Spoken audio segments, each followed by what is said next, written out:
Court is now in session. Good day, ladies and gentlemen. I'm here with Simone Topps and Darnell Brown. The two of you have been together for 7 years. You have 2 children together, and one on the way? One on the way. And one on the way. This, my paperwork reads as a dissolution of cohabitation. You have been together a long time. You did not get married, but you want to divide your property and go. But I'm not quite sure that's really what you want to do. Do you want to stay in this relationship? I do, Your Honor. Do you? Yes, I do. Tell me what's going on. Darnell and I met in 2009 in Chicago at my cousin's barbershop. I just got my rental car and pulled up, and he was creep lurking, looking and peering into my window. So I was gonna hit the locks on him, because in the middle of Chicago, you can get robbed, people walking up on you and stuff. So he had a cute face, smile, charisma, so we started talking or whatever. Then when he found out I was there for my cousins, that was his opportunity to put his bid in. Yeah. Yeah, so we went out all the time, did everything together, made every single move, moved in together right away. Like after 2 weeks you moved After in with 2 him. weeks, yeah. Now, Yeah. what did you know about him in those 2 weeks? I mean, he could have been a serial killer. He You could don't have. know. He still might be, but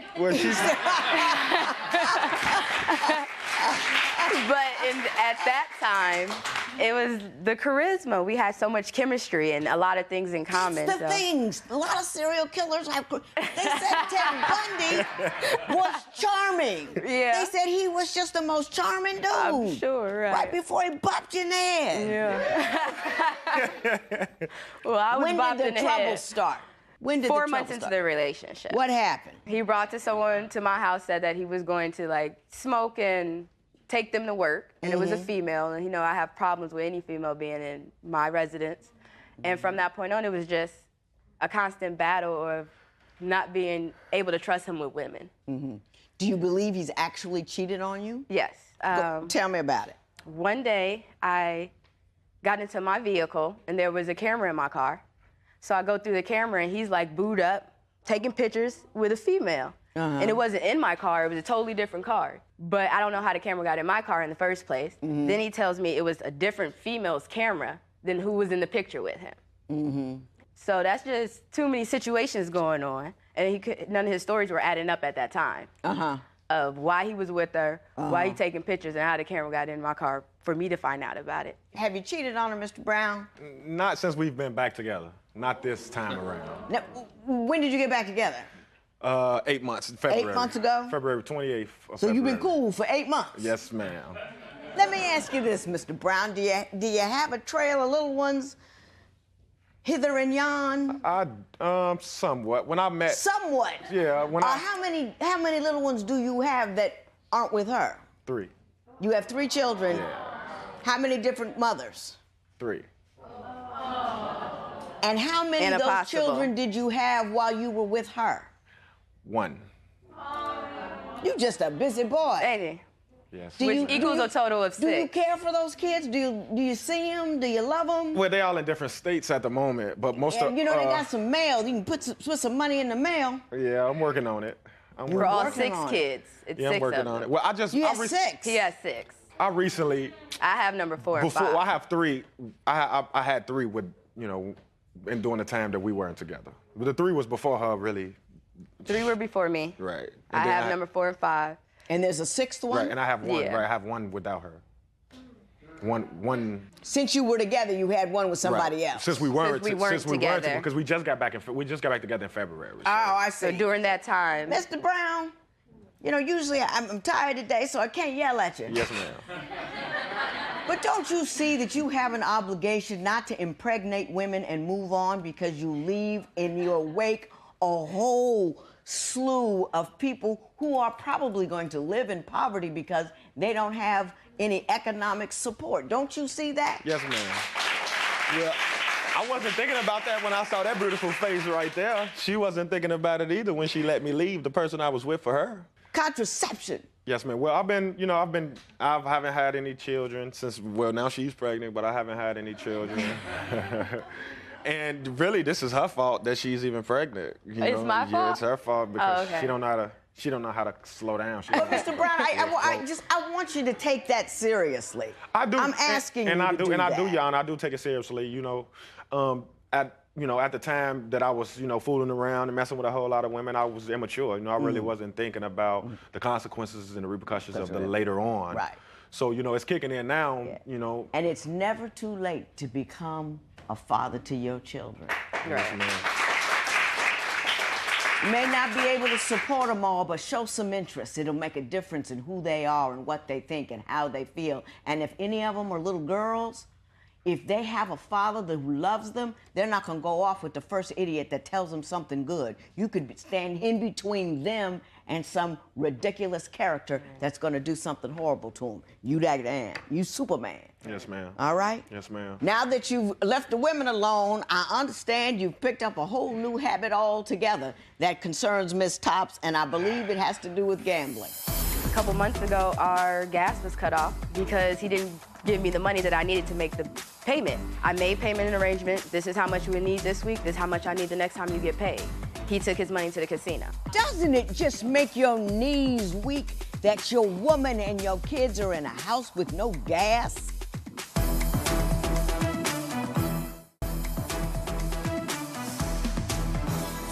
Ms. Tops, you say that now that he's left the women alone, he's picked up a new habit, and that habit is gambling. Tell me about that. I believe that he has a gambling addiction, and I know addiction is a strong word. However, anytime he has more than $50 to $100 in his pocket, he goes to the casino, and he would spend his last dollar at the casino. Mr. Brown, would you care to respond? I'm used to fast money. So I try to chase fast as money as positively as I can. I don't want to do anything But illegal. at the casino, it almost always outruns you. You know what I mean? The casinos make money for a reason because typically the house wins. Yes, ma'am. But, me coming from Chicago, coming to, Las Vegas, I didn't really know that it was going to be kind of different. Because, when I was in Chicago before I came, I go to the casino a lot, often. And I win most of the time. Coming out here, it's different. Living in Las Are Vegas you is up totally or you different. down? Now Long term? I'm down You're about down. 6,000. Super down. Yeah. And there's a reason for that. And the reason is the house always has odds in its favor. Right. You know what I'm saying? You can't afford that habit.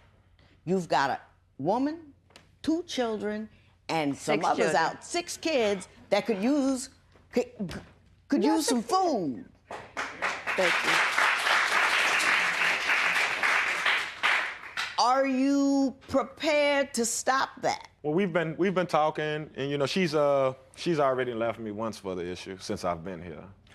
More than once, actually. Right, twice. I can't take him seriously because He he's can't gambled. take his eyes off of you. He's Do you gambled. see him over there? Because that's infatuation, though. That's not love, because love will make you be more responsible for your family. You won't take your rent money and gamble that away. You won't take a blessing and throw that away if someone gives it to you. And I admit I do wrong. I mess up sometimes, But she know one thing I don't want to do is, cause harm where we getting to the point where we're on the verge of right here. You're here. Yeah, you're here. She's sick of it. She's tired. Yeah. Do you see what I'm saying? She loves you, But he's hurting our family. but she's tired. She feels insecure because you're not handling your business like a man. I You're understand handling your that. business like a little boy who gets happy and has habits, and you play. First you were playing with women, now you're playing with money, Yes, but you've ma'am. never taken care of the house, and she's scared. Right. He's impulsive. I'm indecisive. But the impulsive behavior is what jeopardizes our relationship. Yeah. And How much damage has it caused? I mean, what has happened in the household financially as a function of his failure to bring home his money? For one, a couple months ago, our gas was cut off because he didn't give me the money that I needed to make the payment. And I told him 3 or 4 times, I made payment and arrangement. This is how much we need this week. This is how much I need the next time you get paid. He took his money to the casino. Well, she know the reason. The only reason most of the times that I go to the casino is when my checks are short. Sometimes I try to go flip them so I can have Big, extra money. short, small, a dollar. Doesn't it just don't make matter. your knees weak that your woman and your kids are in a house with no gas? It do. I would fold in on myself if I was that faulty and that inconsiderate and that much of a failure. Well, sometimes I be caught up in my ways, Jana. You know, sometimes my mindset, and it don't help. That's being self-centered. It doesn't help when she's not really being supportive. Like, I can't support that. Look, we've been fussing at you all the time, so why don't you tell me in what ways is she not supportive? You know, like as far as the financial issues, like, you know, I expect she tell me a lot that, you know, I'm not gonna count your money for you. I'm not gonna be your mother. I'm not gonna do this. I shouldn't have to do this. I shouldn't have to say this or say this to you in order for you to make her. So what you're saying is she's not supervising you appropriately. And that's what I be wanting her to do. And she don't feel like she should, but I feel like as her being as my woman, you know. You need supervision. That is clear. I'm bad. You need supervision. And being so bad with the money, you know. All right. Well, we're gonna talk about supervision. I know how she is when she's intoxicated. She'll be acting like one of the guys. Yeah, I'm now, gonna drink you know how beer. guys are, right? You know how guys are with you. obnoxious. You know, they talk loud. about females, their bottoms, their tops. I'm gonna pull some females you know. for my friends. And she gets like that? Yeah. She gets just like that. Is she talking about women or men? Both.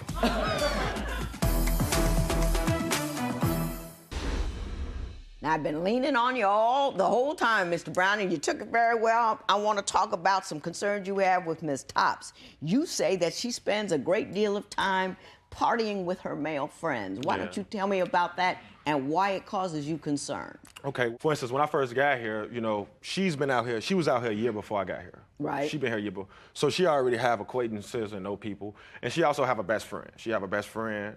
But the best friend that she has is her ex-cousin.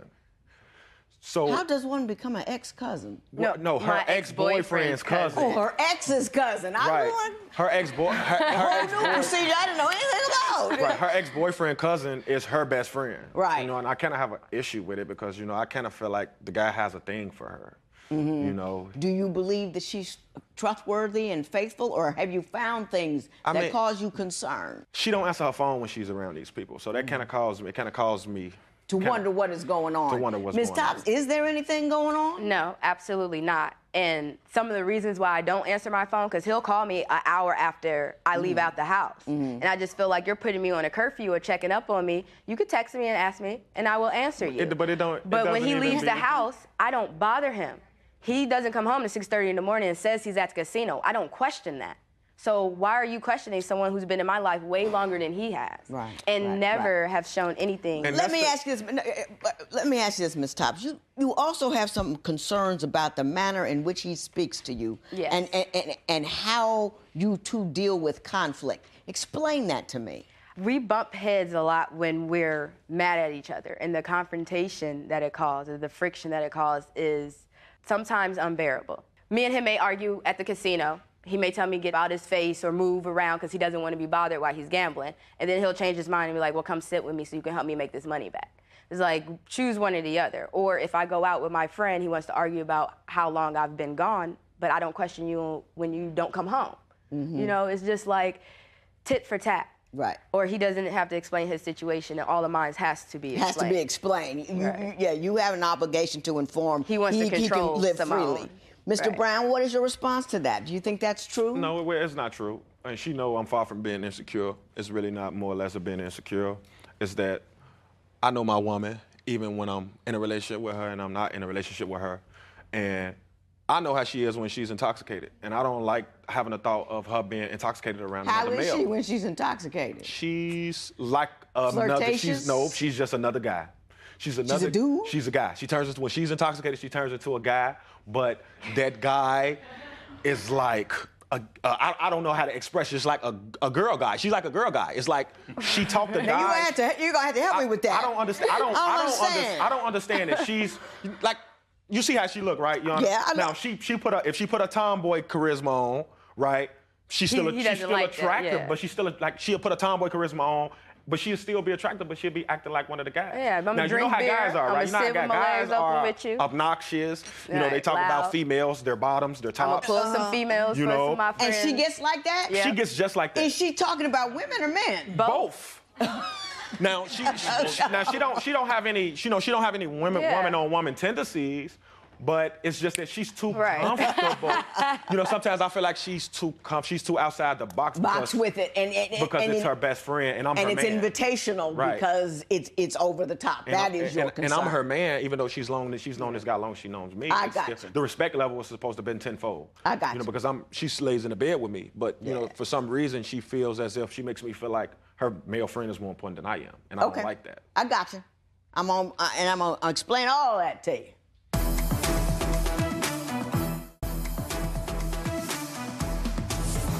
If you want to save this union, I'm going to tell you what you need to do. You need to control your fertility. You do not need any more children. You know, if he does the right thing by his other children, he's always going to be tight with money. Even if he doesn't do the right thing by all of his children, some of his baby's mama might turn around and make him do the right thing by all of his children. And not only that, that doesn't leave you in a position where if he acts a fool, you have so many kids to take care of, it's going to be harder to go. If you want to have more kids with him, wait till he acts right for long term and then talk about it then. But always understand the economics of the children that you have, the man that you have, and the kids that he's got out there, okay? I'm going to say that to you. Mr. Brown, I think you have the potential to be a better man than you are, but you got to be grown about it. You can't have your woman supervising you all the time. You have to supervise you. You have to have a set of rules that you abide by no matter what. You have to have a conscience about what you do. You have to have a sense of your family that you are the man. You are the person who defends them, who takes care of them, who enables them to be comfortable and secure. The reason she's always talking to her male friend is because he's consistent. He's there. She can count on him. You, not so much. And women need that. They need that security that they know they can lean back and that guy is right behind them, economically, emotionally, all the way. You got to be that guy. And you have to make a decision to be that guy. Am I going to be a problem? Am I going to be a person who helps decimate our community? Or am I going to be a man who handles his family, holds them up, and keeps them safe? That's your decision. Yes, ma'am.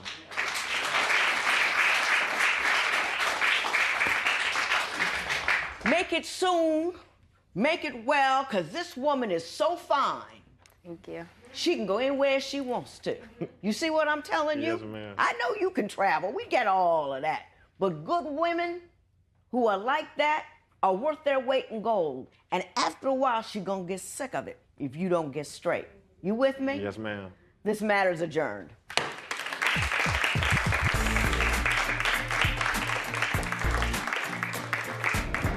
The judge had a lot of advice for Darnell, but in my eyes, it's 50-50 chance that he takes heed to the information given to help our family get back on track. I think I'm going to take the advice instead of losing my family. I think I need to grow up and be a better man for my children.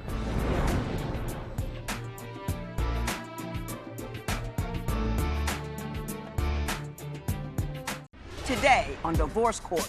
I was here 4 years ago. Now I'm back because I have a problem with Tony. I really and truly want to marry Angela, but I want to hear the judge say, Angela, you have a good man, and you need to start appreciating him more for what he does.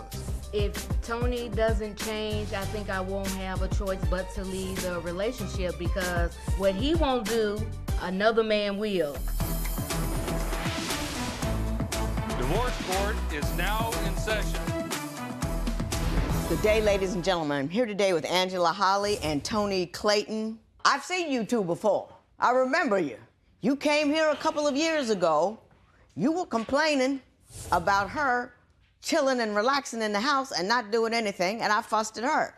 Now she's back complaining about you for another reason altogether. Before we get into the new issues, I want to remind everybody of the old ones. The only thing that I want, and I know I deserve, man, is a good woman to give me love, affection, and companionship. Ms. Holly, can you give me something that might actually look like he's cheating? I'm trying to work with you here. Because you can't, Your Honor. I'm trying to I'm work a good with man. you. I'm a Something. good man. Hang on, find me something. I ain't caught him yet, but I catch him. What's done in the dark come to light, catch him. So did you catch him yet? Yes, I did. Okay. All right, Miss Holly, you two are still considering getting married. You can't figure out what you want to do. Miss Holly, what are the nature of your concerns now? Well, I had took your advice last time, and I changed because he thought he had problems with me to get the ring and for the wedding. Right. So now, ever since he made part owner in a nightclub, he wanted to pop bottles in the VIP all night and take pictures with celebrities. And I didn't meet him like that 5 years ago. He went from the casual business type to the out-and-out owl, whatever you want to call that cat daddy in the club. Oh, no. Trying to pick up women in the club. Mr. Clayton, why don't you tell me how you feel about what she just said? What she's saying is totally, totally untrue, except the part that now I'm a business owner. So I have to know how to interact with the general public. I also have to entertain what she says, the stars and celebrities that come to my club. I have no other choice but to entertain those type of people. Hang on. She's just misunderstanding. She confuses entertaining with flirtation. Flirtation. Right. You say you caught him this time. Because last time you were telling me he was cheating and it was absurd. She didn't catch nothing. So this time, tell me what you caught. Nothing. Mr. Clayton, hang on. Miss Holly, come on. Well, one night, Your Honor, I just decided, I talked to my girlfriend on the phone, right, and was telling her about him. So she was like, why don't you just disguise yourself? So that's what I did. I went out and disguised myself. Again, talking to people on the phone. What did you do to disguise yourself? I had the wig on, I had the glasses on, and I rolled up in the club like I was a paying customer. It was $10 to get in, so, you know, they changed door girls so much, they didn't even know who I was. Did you recognize her? I do now, but You didn't know then? I didn't know. So when you were in there in disguise, what did you see? Some woman, I don't even know who she was, came up and rubbed his head. Oh, wait a minute. Come on now, Your Honor. In my defense, I have no control of the customers and the patrons that come to my club. And if somebody came up drunk, just wanted to meet you, hey, how you doing, instead of giving you a hug, maybe she was a little bit over the top with rubbing my head, but I immediately grabbed her arm in a very, tactful manner, as not to attract attention other than hers. When I grabbed her, she jumps up off the bar and was, let me tell you something. I told you. Ever put your so-and-so hands on mine. I was like, oh my God. To divert the attention that she was causing, I got security to escort the lady and her husband, because she was with her husband. I had them to escort those two out because they were getting ready to leave anyway. Now, Mr. Clayton, hang on now, Ms. Holly. Mr. Clayton's sounding pretty reasonable. You're over here talking about he's a changed man and a cat daddy. Prove that to me. Right. I want to know that. Show me something. Is there something? I have the pictures. I mean, I knew eventually I was going to catch him. And it's like his business partner is shady. Show me the pictures. Oh, wait a minute. Come on now. Show me the pictures of Cat Daddy. That's who I fell in love with 5 years ago. Left. On the left. And this is who person you got right here is popping bottles, taking pictures, and what the women think they chasing the empire, and they think they gonna come in and get something in the empire, but ain't nobody coming in sitting on my castle. Oh, come on, Your Honor. Hey, no, I got you, Mr. Clayton. I got you. Mr. Clayton making Mr. Clayton out there making money. Thank you. He's a business owner. And this business is my baby. And he can't go around smacking every woman who, goes out like that for him. He wouldn't hire me. So what I did, I wouldn't hire you either. Thank you. Because you don't listen. Stop it. I wouldn't hire you either. You don't listen. You talk too much. You interrupt people. You get all excited about nothing. I'd leave you at home, too. Did he tell you? Thank you. His business partner called him on the phone. We were in the movies. Do you know, Judge, he got up in the middle of the movie to go to the club to talk to him about... He was coming back to pick me up, and we came there together. He got up in the middle of the movie, and that was supposed to be an hour. Because we had an emergency, Your Honor. Hey, Mr. Clayton. Mr. Clayton, I got you. Let me tell you something, Miss Holly. When a man owns his own business, he's got to get up whenever, whatever. My father had climbed out of the bed with my mother 2 o'clock in the morning to bail people out because he's a lawyer. If you're an obstetrician, you got to get up and go wherever you are and go deliver the baby because they come when they come. They don't come when it's convenient. That man owns a club. That man has But the job come into like vacations, the wedding and everything. He postponed the wedding because of the club. Not for the club. No, and no. he told me to prepare everything. He didn't have to. Okay. No. Let's get into the wedding. I'm an old-fashioned guy. My thing is, dating is like a job interview. Now, why would I give you the job if you failed the interview? How did she fail the interview?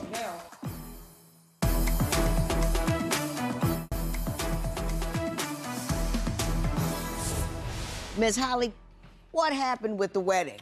Well, he was like, okay, babe, I'm with you. Plan the wedding, engagement party. Let's go to the venue and look.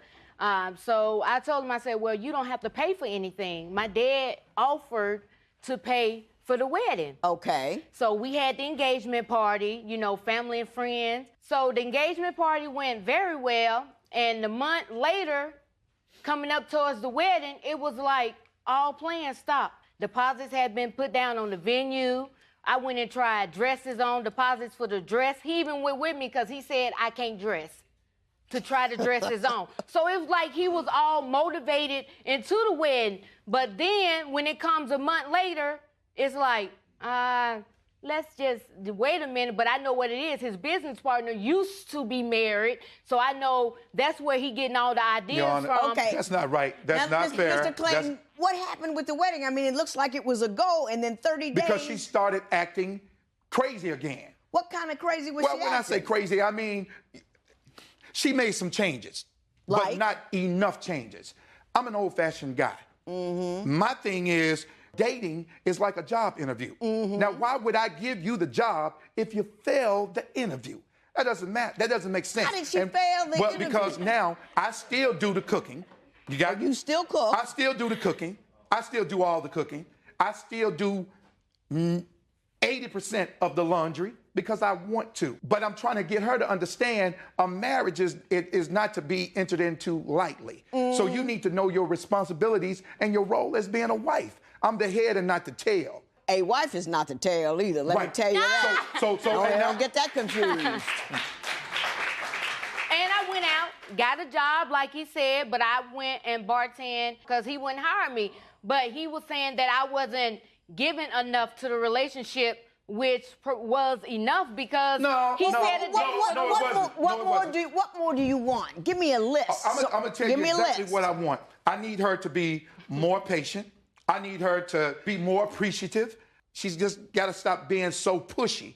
Everything that she does, it has to be done her way right here and now. If it doesn't get done her way, then she throws a temper tantrum. Mr. Clayton, let me ask you something. You said he made improvement. It doesn't sound like she's improved at all. No, I said some.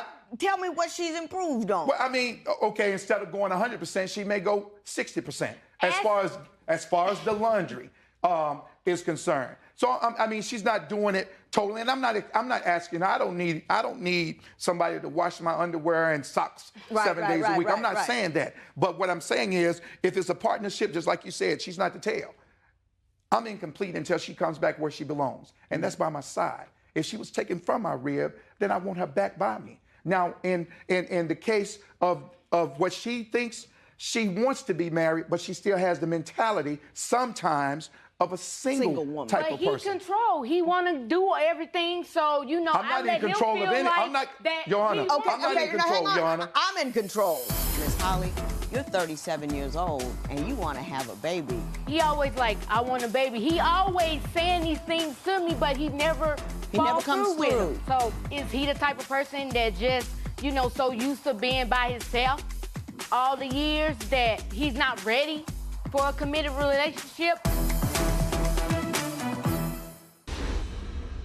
I think I understand the nature of where you two differ on wants and needs, but there's a huge issue out there that we've yet to speak about. Miss Holly, you're 37 years old, and you want to have a baby, and you're telling him, I haven't got much longer to wait. Why don't you tell me about that? Because, I mean, he promised me all this stuff 5 years ago, and it's like he's not living up to his end of the bargain. Yeah, hang on. Tell me about it. And he always like, I want a baby. He always saying these things to me, but he never comes with through. him. He don't never fall through with him. So is he the type of person that just, you know, so used to being by himself all the years that he's not ready for a committed relationship? But he make these plans and tell me, go ahead, babe, okay, plan this. But then it's like he wishy-washy. He changed all of a sudden. Mr. Clayton, I want you to hear what she's saying, and I'm going to interpret for you. She got a little bit emotional. Last time she was tacky and tired. She moved up, because I told her to move up so she could move with you. She got the job. She's doing better at home. She's 37 years old. She will never be perfect because you're not perfect. Right. Are you going to keep asking her to do everything until she's the perfect person before you marry her? Because if that's the truth, let her go now, because she'll never make it. Because perfection is not available. And I understand that, Your Honor. And I'm not asking her to be perfect. I'm asking her to drop some of the negative ways and the negative stuff that she does. What? List them. Accusing me of cheating, for one, when I'm not. And all I'm doing is working. Again, start being more appreciative for everything that I do. It seems like I'm telling you, the more I give her, the more she takes. What do you mean by show appreciation? Does she not say thank you? No. Or if you give her one thing, she wants three. Right. She never says Because thank you for right anything, and that's fine. She never says thank you for anything. I've gotten used to that. But that doesn't stop me, because I don't love her because I love her in spite of. The constant nagging. Oh, yeah, you this, just like she just said. I want to get married, and ain't nobody else going to have none of this. Forget those thoughts. Now, you going through all of this, and you know why? The thing that keeps ringing out in my ears, I want to get married, and I want to have a baby. You know why? Because then she feels like that'll put me under lock and key. Then I ain't got to worry about nothing. And that's just not the case, because if I didn't want her, I would have been gone a long time ago. Okay, I got you, Mr. Clayton. But Ms. Holly, your response. You know, his words when we first met, you know, I went through, as you go, 150 messages before I even got to his. We met on the dating chat line. And I think the worst thing I gave it up to him on the first day. But he said... No, she didn't. But he said No, she his didn't. exact words were, I'm going to make you my wife. And that's how he puts me in public. I'm his wife, but, I mean, that's how you treat a girlfriend. Okay, I'm with you. I got something to say.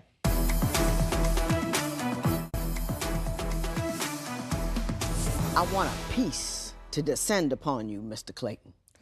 I want you to be calm, and I want you to take a deep breath, and I want you to hear and feel what I'm about to tell you. You've had this woman for 5 years. She was tacky and tired when I saw her. She is much better now. She's working, she's not perfect. And then again, you're not perfect either. I think what you need to do is go ahead and take the plunge. Because I don't think you're gonna leave her. She ain't gonna leave you. And it'll never be so good that she's absolutely perfect. Take her imperfections the way they are and go ahead and love her, because there is no perfect woman out there for you. And if you get a perfect woman, she ain't gonna want you. You know what I'm saying? You know, you can't string her along forever. You know, you're dangling that ring, and then you put together a wedding ceremony so she stays a little longer. Okay, well, I'm gonna get a job and I'm gonna do a little better, and then da-da-da-da-da-da-da-da-da. And she wants to have a kid. She's running out of time. If you love her, marry her and work at it, grow together and get better. I am a slob. My clothes are all over the floor. Can't cook. You know, he worked with it because he loved me. And I think you ought to work with it because you love her and she loves you, and you're not going to get what you want until you hold it to you. You know what I'm saying? Yes, ma'am. I understand. I can't make you marry her, but I want to make you see. Do you see what I'm saying? I understand. And that's why I said I love her in spite of all of her imperfections. But love her enough to say, baby, I'm going to marry you, or baby, I'm going to cut you loose. But don't keep stringing her along. I'm not. Yeah, you are. Yeah, you are. That's how she feels. That's what's happening. I mean, is it going to be Either another... she is, you love her soul and her being, imperfections included, or the imperfections outweigh your love for her and you don't want her. One of the two. You know what I'm saying? Yes, ma'am. I just want her to show appreciation. That's and he keeps setting dates and dates, that. but as it gets, it's like, okay, you have me to make all these plans, but as a date, it's like you don't want to be married. Then if you don't want to be married, then it has become no, Mr. Clayton, it has become tired on your part. It really is. It's, I just want her to be more submissive. I want to do all that. Submission requires marriage first in the Bible. Just saying. You're not supposed to submit to your boyfriend. If that's what you're looking for, because you wrote it down on a piece of paper. So you haven't honored her with that commitment yet. So she really doesn't need to do anything you want her to do. And I think if... No. But Mr. Clayton, you're wrong. You're a good dude, but you're wrong. Let her go or marry her. One of the two. You with me? Give her some peace, give her some structure, and give her some sense of security, because she has none now. And when you said women, she's looking for security with that ring, all women do. But that's what we do. She got it right now, Your Honor. I'm giving her everything. She's not what she wants. She wants you to go ahead and marry her. And if you're not going to do it, cut her loose. Yes, ma'am. And if he doesn't do it, you roll. Don't keep hanging on. If he knows you're going to roll, if he doesn't come straight, he'll get it together, or he'll keep moving on, which means he never meant to marry you in the first place. You with me? Yeah. This matter is adjourned.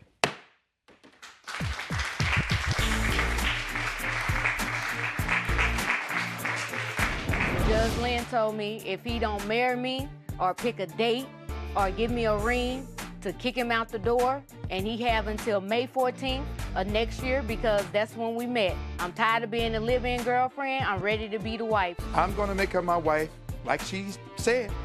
Next year, she'll be Mrs. Clayton.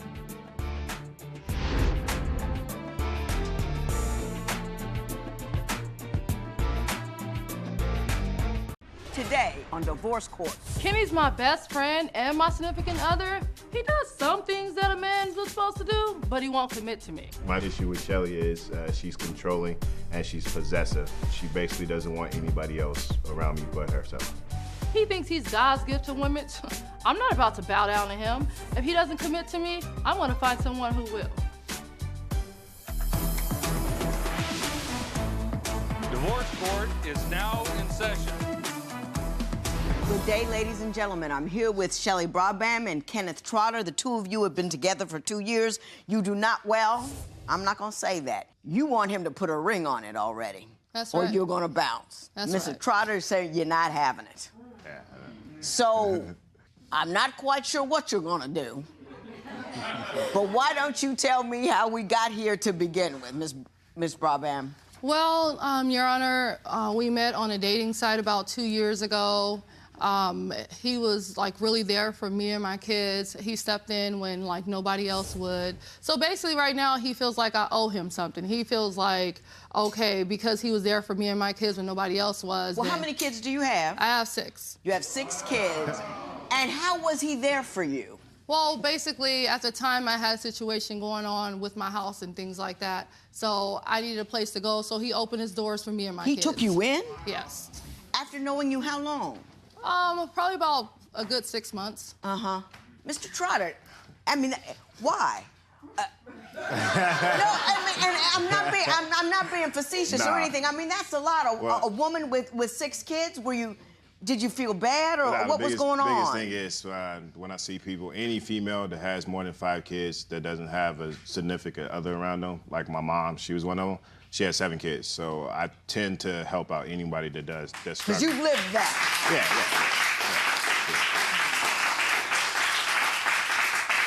And you didn't want her to live that, or her kids to live that. Well, the thing was, she needed help. The person that she was seeing at the time, he wouldn't even get off he wouldn't help her. So Yeah, I tended to be the one to be there. Since then, has the relationship progressed? He brought you into your home. Have you become a couple? So basically, he let us in the house or whatever. He helped take care of the kids. Everything was good. So we did everything as a relationship should. But anytime anybody mentions a commitment, he feels like the walls are caving in on him, like the world's about to end or something like that. Well, when you first moved in with him, what was the game plan? Did you discuss an exit strategy? So basically, the plan was for me. Well, basically, because I have 2 sets of twins, 2 singles, so I don't just have just straight single like that. But anyway, when I first moved in with him, my plan was just to save some money for a couple months and then move out. The plan wasn't as far as a relationship or anything like that, but, Your Honor, if some man steps up and help you take care of your kids and stuff like that, of course you're going to develop feelings for him. Mm-hmm. So, he stepped up, he helped and did whatever. So as the relationship actually progressed, then I started to wonder, I'm like, okay, feelings are getting deep, we're saying I love you word. Okay, so it's like a year later after this, like, what's up? Like, I don't have to be with somebody that's not willing to commit to me. So he feels like I owe him something because of what he did. So I feel like he's taking my love for granted because I do a lot of stuff for him. I'm there for him as well. I care for him and everything like that. But when it comes down to commitment, because my auntie asked him, she was like, well, if you love her and all this other stuff, you're there for her, you're doing what a relationship does anyway, then why won't you commit? So he feels like somebody's his damn slave or something. He doesn't want to be slaved in. He doesn't want to go through slavery. He feels like anything having to do with a title is enslavement. Okay. And that's some BS. All right. Okay. Well, let me ask you the very same question. When you let her move in your house, what was your exit strategy? I guess I didn't have one. No, the biggest thing was I wasn't really thinking about an exit strategy. I was thinking about the help at the time. She needed help with her kids. Were you already romantically involved with her when you let her move in, or did that happen after she already moved in? Casual dated before she moved in, and then when she did move in, of course, it's always sometimes one-sided. Mm-hmm. So when a person actually falls into get into more wanting to be a relationship. Stop. When a person wants to get into more of a relationship and the other person has, mixed emotions about everything, then it's a little hard for everybody to come to agreements. Okay. You say he's possessive about you, but he doesn't want you to be possessive about him. Explain that to me. So basically, my phone can ring or anything like that, and he gets mad. It's like, who's calling you? What's going on? What's doing this? What's doing that? But as soon as I turn around, I see all these text messages in his phone. I'm like, well, if we're not together, you're not trying to claim me, I'm going to start talking to somebody else because I can be with somebody that wants to claim me and actually wants to give me that commitment. Life's too short. I don't have to waste time for that. Mm-hmm. So basically, like I told him, if you're not going to pay for the cow, you ain't getting no more milk. So. Okay. All right. Did that conversation occur? The whole thing is with me, I'm a mirror. I mirror somebody else. When somebody is emotionally attached to me and they have those kind of ways about them, then I tend to fall into that kind of as an animosity also. When you see my phone go off, or I see your phone go off, I'm like, dang, you all in my phone. Who in your phone? Who calling you? Let me ask you, I guess I've missed the important question. Do you consider the two of you exclusive? No. Did you ever discuss exclusivity? We discussed it. And what was the outcome of that conversation? The outcome of that conversation was the same thing you just heard. If you don't want it, then I can get it from somebody else. That's what she said. Yeah, that's the outcome, yeah. I feel that if I care about somebody, then it's not really what you say, it's your actions. Actions do speak better than words. I could tell you that I love you all day long and then have a chick on the side. Do you really want that kind of drama? Well, let me ask you this. Do you believe he is seeing other women? Yep. Yeah, and what do you base that belief on? Well, for example, this morning, I got a text message from a female that he said that he wasn't talking to anymore. He's telling her, oh, I love you, I can't wait to see you, but you told me that you're not talking to this female no more, telling me to trust him. He's loyal, he's faithful, all this bull crap. How can I trust you if I catch this stuff in your phone? Then he said he got her on block. If she on block, how she call her straight through? Okay. Mr. Trotter, did that happen this morning? My phone was actually rambled through. If you don't go through my phone, then I won't go through yours. What you don't know will not hurt you. Also, on top of that, on top of that, you could be faithful. You could be faithful to a person and not do anything.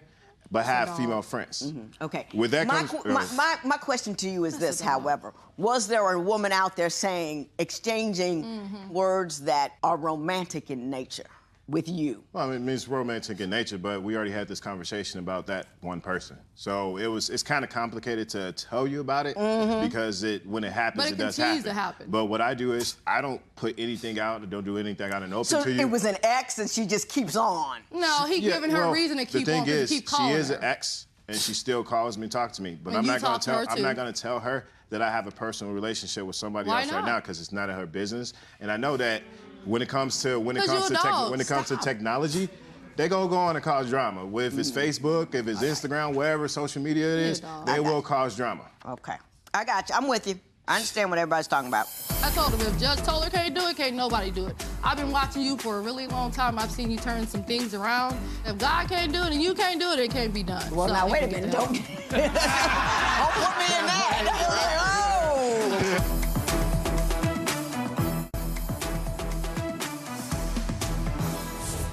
You say Mr. Trotter has cheated on you through online dating sites. Why don't you tell me about that? So basically, one day he left his phone open and I seen him on dating sites because he tells me if he don't get the cookie from me, he can go get it from somebody else. So that's basically what happens. He gets on dating sites and everything and starts hitting people up. And because, you know, he wants to smoke marijuana and I'm not home at the time, so he calls a female over to my house while I'm at work. And the female's on my couch to my auntie. If my auntie them didn't come over, they would have never caught the female there. She over there eating a big old bucket of ice cream, big and fat and sloppy and stuff like that. And he over there sitting really close next to her just because he wanted some marijuana. How disrespectful is that? Mr. Trotter, you don't have to admit to anything if you don't. Hang on. You don't have to admit to anything if you don't want to, but if you care to address that situation, you may. That situation, as far as medicinal purposes, okay, I do. Come on, man. Come on. I do share some things, but no, there was a female friend that got me some stuff when I first moved here. She had did something for me. That's all it was. Yeah, of course, I will talk to befriend a female that's not as attractive because I'm not gonna do anything with them. So that should clear your conscience. Come on, man. Well, if you had a male, do you have male friends? Yeah. Does he object to them? Yes. Do you? No. Yes. He's lying. This is the thing I told her. My phone ring, he go hell. The whole big thing to me is you can talk to whoever you want. You can hang out with whoever you want. At the end of the day, you come back to me. See, that there. Do you believe at any point she has cheated on you?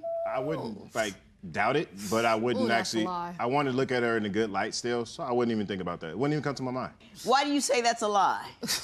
That's a lie because every time my phone goes off, all hell breaks loose. Who's calling your phone? Why are they calling your phone at night? Why are they doing this? Why are they doing that? I'm like, dude, because you ain't stepping up. If you either step the hell off or, step up or step off. That's what I'm here to tell you. Does not the fact that she calls other dudes or is involved with other dudes irritating to you? I don't put that limitation on her because I don't want to have that kind of in my spirit, that I would be jealous, that I would get angry at anything. This is the biggest thing for me. I'll say, hey, yeah, you can talk to a guy, you can do whatever you want to. The reason why I put that kind of no limitations on it because I don't want to be possessing myself. I don't want somebody to possess me. But you are possessed. So I'm not going to possess someone else.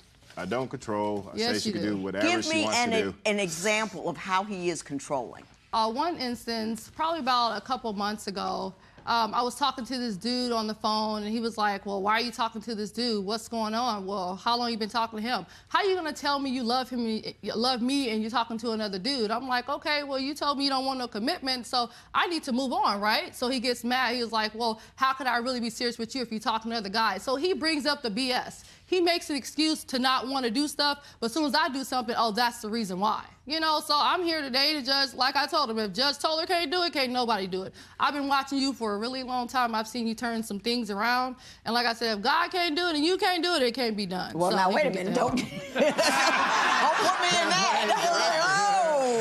That's it.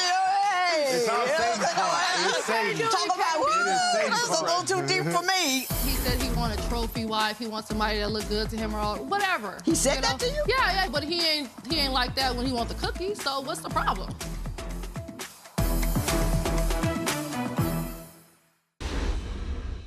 I want to talk about what I think is a big issue for you, Ms. Brabham, your sense of self and your weight. Do you have issues about what your weight is, and does that change how you feel about yourself and how you think he feels about you? Well, yeah, of course, I had 2 sets of twins, so of course I'm gonna gain some weight, you know, but I still look good to have 2 sets of twins, you know? But the thing about it was he said he wanted a trophy wife, he wants somebody that look good to him or whatever. He said that to you? Yeah, he said he wants a trophy wife. He said, oh, you know, as soon as you be comfortable with yourself, he wants to put it like it's all me, but it's really him, you know? But he ain't like that when he wants the cookies, so what's the problem? Mr. Trotter, you said something very interesting in here. I thought it was just fascinating. He said, I think her self-esteem affects her organizational skills. That's kind of deep.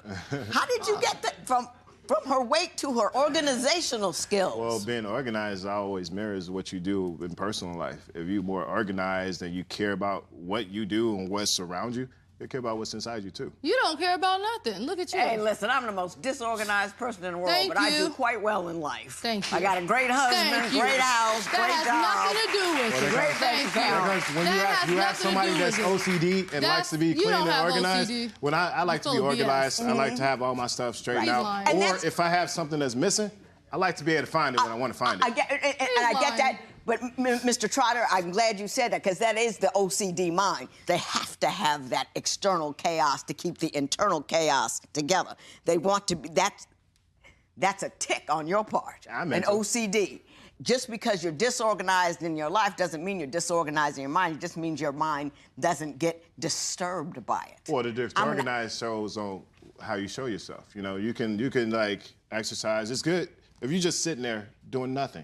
Absolutely doing nothing. Just so we're not talking TV, about organizational skills. Being colonel. We're talking about engagement. It doesn't show everybody. Some people are brilliant, and some people are not organized, and they show themselves to be very good and very proper and very classy, and you know all the above.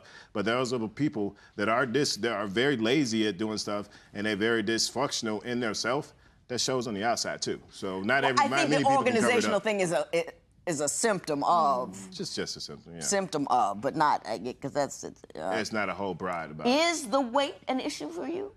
The weight's an issue for me, because if you don't love yourself, then how could I love you? Well, let me ask you this. I know a lot of heavy people who are in love with themselves and quite fine with it and have self-esteem. Are you saying if she was fine with the way she is, you would still be sexually attracted to her? You can ask that person that does feel that way. It could have been that they got to the point that they wanted to be that way for themselves, so they can feel good and not be distressed, not be depressed. So you have to tell yourself, "Oh, I'm beautiful." My question to you, let me change the question, because I see what you do with your stuff. Are you attracted to her as she physically, right as she is now? Yes. You are. Still attracted to her. Still attracted to her. Do you feel that he is not? Sometimes I do. And why? Is that something you're thinking, or is that something he's really manifesting? Well, you know, actions speak louder than words. He can sit up here and tell y'all all this mumble-jumble BS, but when it comes down to him talking about, oh, he wants a trophy wife, he wants this, he wants that, and telling me that my weight is not a factor, but he just said out his mouth, when you gotta do this, you gotta do that, you gotta care about yourself. I love myself, I'm beautiful. You know, and if you don't think so, another man will. Well, my biggest thing is if I exercise and I like to look good, I want my other half to look good too and exercise just as much as I do. Okay, Ms. Barber, okay. That's what I want in life. I understand what's going on here, exactly.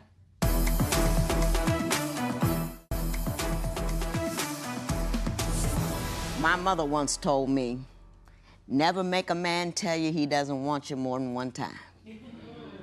And he doesn't have to say it with his mouth, he says it with his actions. If he says it by turning his back on you, he says it by not coming, he says it by not supporting you, he says it by all different kinds of way. And number two, once he tells you he doesn't want you, you can't get mad about it, because everybody is entitled to want what they want. You want what you want, and you ought to get it. You want what you want, you ought to get it. What you can't do is move in with somebody and then just decide, you gotta marry me now. He rescued you from an untenable situation. I don't know who your other fathers are. I don't know why they weren't there, but he rescued you from an untenable situation, and now you don't gonna put a ring on it? Come on. He don't want to get married. He has that right. I know guys and gals all over don't want to get married. They have that right. And you have the right to live where you want to live and go where you want to go. But at no point does the fact that he rescued you obligate him to commit to you for the rest of your life. You're responsible for the position that you put yourself in. You see what I'm saying? Yeah, that's absolutely right. So if I were your mother, I'd get me a U-Haul, back it up to his crib, get my 6 kids and my stuff, and then I would keep it moving. That's my house. He lives with me now. Oh, well, the roles have reversed. We put him out. Come on, man. Whatever The you roles need to do. have Brad, reversed. No, come on, get out Mr. with Trotter, Mr. Trotter, be quiet. I'm not okay. talking to you. All right, I'm telling her what she needs to do. Right. It was a little bit You know what I mean? You can't change what he wants. That's right. Or who he is. Right. All you can do is change what you do. Amen. And if you're not happy where you are, you put it someplace else. Amen. That's true. You with me? I'm with you. Don't never beg nobody to love you. It never Amen. works out. This matter is adjourned. Amen. That's so true. From this day forward, I'm done. Finito. He can go. I'm over everything. I believe that Judge Toler was right. And the fact that she told Shelly that she needs to just leave and leave us separate or go our own ways. Where I'm gonna go, I'm gonna find a man that wants to love me, that wants to commit to me, that wants to give me everything that I want and need, because I'm a beautiful woman. I deserve it. I'm looking forward to living a single life. Today on Divorce Court. Ramon and I have been together for 6 years. It's been an up and down relationship. He has a horrible temper, and he doesn't want to keep employment. I resent that Rita is always snooping and going through my phone and reading my text messages. The biggest problem I have with Ramon is cheating. If Rita doesn't change, I think I'm gonna have to walk away, and it's not gonna be an engagement. If Ramon doesn't change, then I'm gonna go ahead and leave him. Divorce Court is now in session. Good day, ladies and gentlemen. I'm here with Raymond Miller and Rita Tyner. You two want to get married, but you have a few issues and you can't decide if you should. So you came here, you took my compatibility test, gave me your license with permission to tear it up should I think your union is ill-advised. Mr. Miller, I'm going to start with you. Tell me how you two got to know each other and why you're considering getting married. Well, we met in Detroit. We're now living in Vegas. We're originally from Detroit, Michigan. I met her through a mutual friend of mine's. He introduced us. He gave her my number, and she gave me a call, and we just started talking. We hit it off pretty good. In the beginning of the relationship, everything went pretty much smooth. And as we goes on into the relationship, 6 months of dating, she asked me to move in with her. So I moved in with her, and then we started getting together. Everything started going pretty good. After that, then after I moved in with her, everything just started going bad. One of the biggest problems is just the dishonesty, the trust issues, and just a lot of lying going on. Oh, okay. There was one thing that happened in Detroit, Michigan, when we were staying there. She told me that she wanted to go and make a few dollars. One of her family members had offered to, told her to come out of town. I need you to make a few dollars. So she told me, I said, okay, well, you're going to make some money. That's cool. We need that. We need help. You know what I'm saying? So I finds out Miss Rita's not out of town. I'm calling her phone, and on the 3rd day, I finally get a response from Miss Rita. And she tells me, well, I didn't go out of town. I wound up staying here and spending the night at a friend's house. Okay, hang on. First of all, Ms. Tyner, yes. I want to just... 6 months, you know him well enough to move in. You have any kids? Yes, I do. I have 4 children. What was happening in 6 months you felt like it was cool to move him in that house? I never felt this way about anybody else, and I thought it would be a good match for us. He was working 2 jobs at the time. I was working. We was doing everything we can. He was working 2 jobs at the time? At the time. Uh-oh. At the time. Exactly. You're in trouble now. Right. Let me ask you this. He told me about an instance where you said you left town to get some money, but you really stayed in town. What happened? Because a month after he moved in, he lost both his jobs. So I was very upset with him, and I needed a break, basically. So why the lie, though? Well, because he's very controlling. If every time I make any move, he wants to be with me. I can't go anywhere without him. So I had to make up a lie so I could get away for a minute. Okay. We're going to get back to controlling. What's your primary concern with Mr. Miller? My concern with Mr. Miller is every time that he has an issue with me or anything, he wants to get on the internet, talk to females, talk about meeting up. For example, just 2 weeks ago, I looked through his phone and he's trying to meet up with a lady. They talk about forget going to the mall, we go straight to the hotel room. Have you ever actually caught him? I mean, you know you're talking over the internet, but do you have any further evidence that he has, in fact, cheated on you? Okay, I can give you an example. When we first moved to Vegas, because we're from Detroit, I had got a government phone, a different phone, to try to see what I could do. I called his phone, I texted him, act like I was a call girl, and that I was looking to buy some porn. And basically, he decided that he wants to meet up with me, do favors for the porn. And he actually grabbed the porn, put it in his truck to go meet up with the Well, she the one wanted me to sell the movies. Why would you set him up like that? Did you have some belief that he was seeing prostitutes or something? I don't understand. Because he was online trying to meet up with different people or whatever, so you wanted to see how far he would go? And so you pretended to have porn? Yeah. So I used that. I'm like, let me see what I can do with that. Well, to me, that's not cheating. I mean, it's business. Yeah, it would have been, yeah, that's true. That would be fine if that's what you was trying to do, but you trying to get sex for the porn. Oh, you offered him sex? Yes. For the porn, and he said okay? Yes, and grabbed the porn and put it in his truck, and I waited 20 minutes to call to see was he gonna actually come, and he was already on the strip to meet up with me. Mr. That Miller, wasn't true. That wasn't Mr. true. Miller, did you fall into that trap? I mean, somewhat of it is true, but it's not like I was just going there for the sex. It was, Not just the sex. No, I was actually going to make the money. I didn't even initiate anything, you know what I'm saying? She offered it to me, and I just said, well, we'll see what we can work out. Not true. You know what I'm saying? Not true, Your Honor. She don't necessarily hears me out. She butts in when I talk, so that just agitates me and get me mad. So you just basically, both of them in the room just howling and fussing and carrying on. No, he's the loud one. I get loud because she doesn't hears me out. Then I gotta yell it out to you so you can understand where I'm coming from. That helps. The yelling? Sometimes it do. It helps out. Sometimes it do because I gotta break it down in about 10 different scenarios for her to understand what I'm talking about.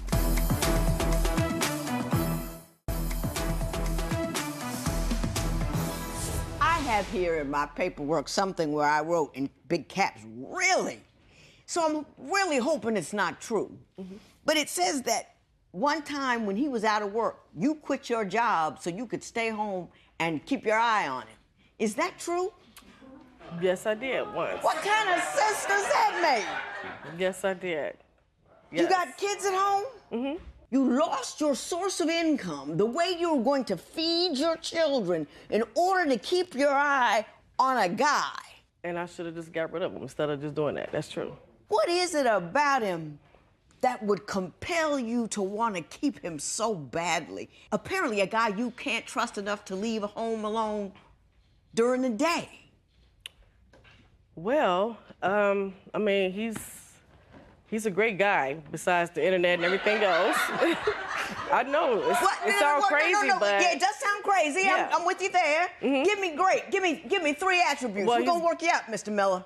Well, 3 attributes you like. Well, he's good with my kids. Good with the kids. We have a good time if we're not into it. We do have a good time together. And he's a great person to talk to. He's a great person to talk to. Yeah, she was Companion. talking to that other woman for 6 months. She enjoyed it, too. Exactly. Doesn't it seem that you went to a lot of extreme methods to get very little? Yes, that's why I'm here today. Are you still considering getting married? I'm more 75% thinking about not getting married. Well, you say he has control issues. Tell me about his control issues. I'm not really allowed to have friends. And if I do, he has to go with me. If I go, it's no ladies' day. He has to come along with me. Or he have a problem. That ain't true, Your Honor. Do you not allow her to go out alone? She can go out. It's just in the beginning of this relationship, she never really tried to interact with me and her. She always hung out with all her friends. She never wanted to include me. Only thing I get included with. You in? Yeah, but we supposed to been trying to get to know each other, not you out here getting to know your friends better. You supposed to been trying to get to know me better. This is 3 years. If you understood We don't know each other? me, then we wouldn't be in the situation we in now. If you'd have took the time out so we can spend time together and understand each other more, instead of you being out in the streets, we'd have been good. Or invite me and then we can get together out in the streets. No. It don't make any sense. But anyway, Mr. Miller, you say she has quite the temper. Tell me about that. Well, she always, every time she get mad, it get close to the rent time or bills or something, everything goes bad. You know, you ain't doing this enough. You're dumb for saying this. I'm used to dealing with guys that's spend this type of money on me and buy me this and buy me flowers and take me out and do this and do that for her. And I ain't that big type of guy that got all that type of money, but I do what I can. Whatever little money that I rape and scrape out in the streets when I'm not working, I bring it home. I don't be out in the street spending no money. I spend it right there with her. Whatever it is, 100 to 200. Whatever. Ms. Tyner, do you have a bad temper? I have an attitude problem, yes. You have an attitude problem? Yes. That's so common these days, an attitude problem. Yeah, I have an attitude problem because... Well, I understand Mr. Miller has quite a temper himself. Yes. Can you give me an example of how fiery that temper can be? Okay, an example. After I confronted him a couple weeks ago about the emails and stuff like that he was doing, he got upset with me. Said I'm lying, I'm making stuff up. Luckily, I forwarded it from his phone to my phone. After I showed him the evidence, he acts a fool. He wants to yell, scream, slam doors, you know what I'm saying? The kid, you know, they be looking like, what's going on? You know what I'm saying? Right. And I don't like that. Did you go ballistic when she had the evidence on you that you were actually... I wouldn't say ballistic, like she taking it to the extent. I wasn't doing all that. Now, I do get loud and yell and stuff like that just because she don't necessarily hears me out. She butts in when I talk, so that just agitates me and get me mad. So you just basically, both of them in the room just howling and fussing and carrying on. No, he's the loud one.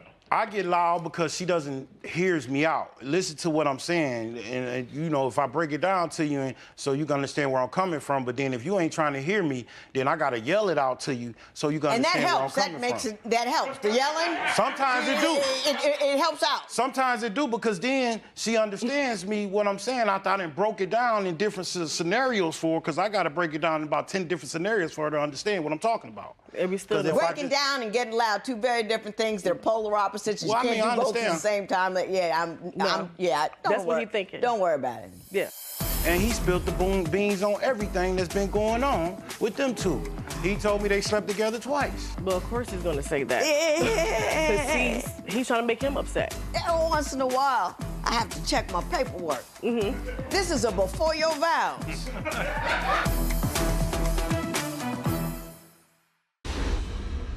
Ms. Tyner, you say Mr. Miller got you fired. How did that happen? Well, I was working for a casino, and his temper, as usual, you know what I'm saying? He got upset, thinking I want to talk to the guy from before, my old boss or whatever, and he decided he wanted to act a fool. I ended up getting put out. Is that true? It's true, Your Honor. I mean, because this same guy that we talking about, I mean, they was together for like a year-long relationship. Me and this girl been together for 6 years, and you moved to Vegas and started a whole relationship with this guy. Why do you think they started a relationship? What evidence did you have that they were in a new relationship? This one time, she brought the guy to her brother's birthday party in front of her family and all that, and then she decides a month before my birthday, go hook up with him on his birthday and go to a hotel room with him. More than once.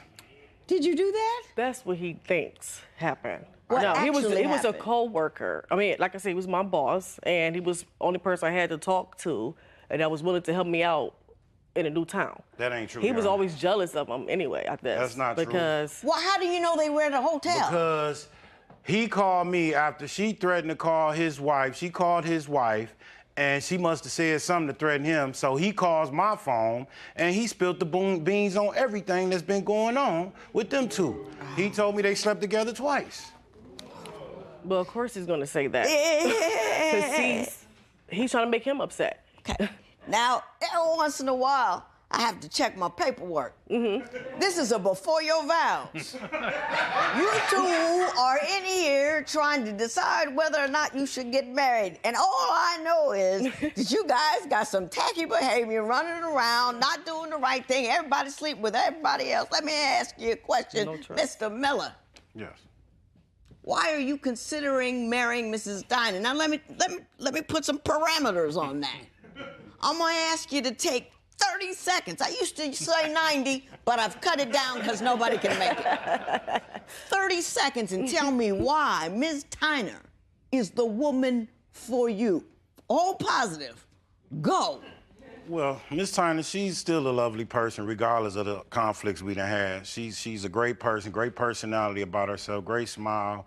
She will get out here and work and everything. I love her kids. I love everything about her. It's just that I think that, you know, it's just, I don't know, I care about her a lot. I've been with her a lot and I care about her. I think I put a lot of my feelings in the beginning of this relationship into it so quick, and that just made me really care about her a lot more. Okay, not bad. I mean, as far as, you know, the guy going first, yeah. Trust me, that's not bad. I know it didn't feel good to you, but it was pretty good compared to what I usually get. Ms. Tyner, I'm gonna give you 30 seconds to tell me why this guy who controls you and cheats on you is still the man you want. I believe he could change.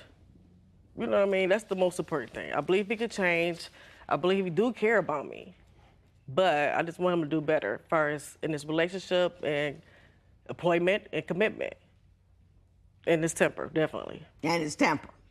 Yes. That's what, okay. If he could change all of that. All of that? Yeah. Then he'd be okay. Then he would be great.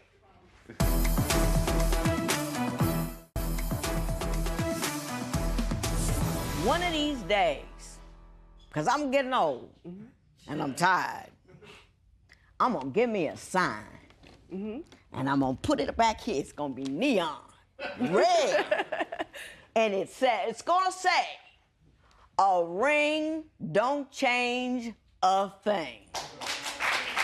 If I hear one more woman coming in here talking about he breaks my heart, he controls me, he's unkind, he don't bring no money in the house, he's yelling, he's hooping and hollering, but I love him, Judge. I just need that ring, and I think he'll change. They don't change.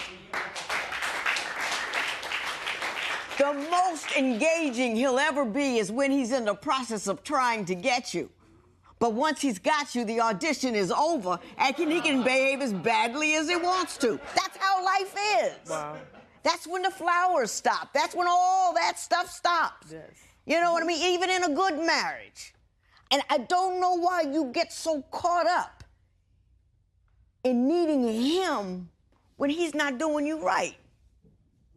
You know what I'm saying? Definitely. Mr. Miller, if she's sleeping with other people, why you want her for your wife? I guess because we've been together for so long and I just got so much love in this relationship and invested into this relationship. I don't know, I always wanted a wife. I always wanted somebody to just love me for me and be there for me. I've always wanted a wife, somebody to be there for me. Is that not sad? I mean, if a man told me that, I would be, you know, I'd be 10 miles down the road.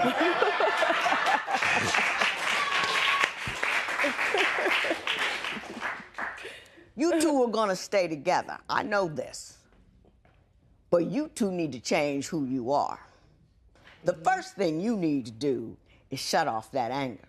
And if you're telling me you can't, you don't understand what anger is. You have the capacity to stop being angry, but you don't have a right to walk into those 4 children's lives and become a disruptive, occupying force in their home. And that's what you're doing. You should be able to count 10 and be cool. You hear me? Yes, ma'am. I wouldn't have no man doing that stuff in my house. Not around my kids. But you're gonna keep him. I know that. So here's what I'm gonna tell you to do. Stop investigating. Because if you can't trust him, let him go ahead and go on and do what he's gonna do so you can be convinced and kick him out. But if you investigate and running after him and doing that all the time, your whole life is one series of angst-filled moments after another. Do you see what I'm saying? Yes, I do. If I were you, I'd kick him to the curb and make him beg his way back. But I'm certainly not giving you no license. You want to do it, you want to marry this man, you can do it against my better advice. This matter is adjourned.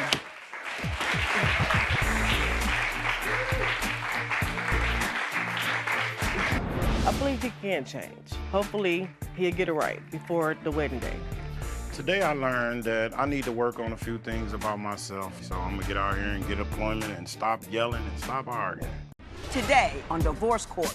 When I first met Martresa, I felt like I found my life partner. She was my best friend. We talked, text every day, and most important, she made me laugh.